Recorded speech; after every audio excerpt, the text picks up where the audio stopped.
সপ্তাহ ধরে বন্যায় বিপর্যস্ত ভারতের উত্তর পূর্বাঞ্চলীয় রাজ্য আসাম। প্রাকৃতিক দুর্যোগে সবচেয়ে ক্ষতিগ্রস্ত রাজ্যের ধুবড়ী, নাগাঁও, বিশ্বনাথ ও গোলাঘাট সহ অন্তত ২৬টি জেলা। রাজ্যের ৯টি নদীর পানি বিপদসীমার উপর দিয়ে প্রবাহিত হচ্ছে। বন্যার পানিতে তলিয়েছে বহু ঘর বাড়িসহ একাধিক গুরুত্বপূর্ণ স্থাপনা। রাস্তাঘাট ও ব্রিজ ক্ষতিগ্রস্ত হওয়ায় ভেঙে পড়েছে গোটা রাজ্যের যোগাযোগ ব্যবস্থা। তলিয়েছে ৩৯,০০০ হেক্টরেরও বেশি ফসলি জমি। ভেসে গেছে বহু গবাদি পশু। বন্যায় আটকে পড়াদের উদ্ধারে অভিযান চালাচ্ছে স্থানীয় প্রশাসন।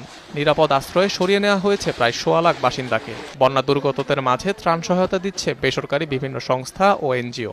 রাজ্যের ১৪ লাখেরও বেশি মানুষ বন্যায় কোনো না কোনোভাবে ক্ষতিগ্রস্ত। এদিকে ভারী বৃষ্টিতে বন্যা দেখা দিয়েছে উত্তরপ্রদেশেও। তলিয়েছে রাজ্যের ১২০০ জেলার অন্তত ৬০০ গ্রাম। প্রাণহানি বেড়ে দাঁড়িয়েছে ৩৮ জনে, যার মধ্যে ১৬ জনই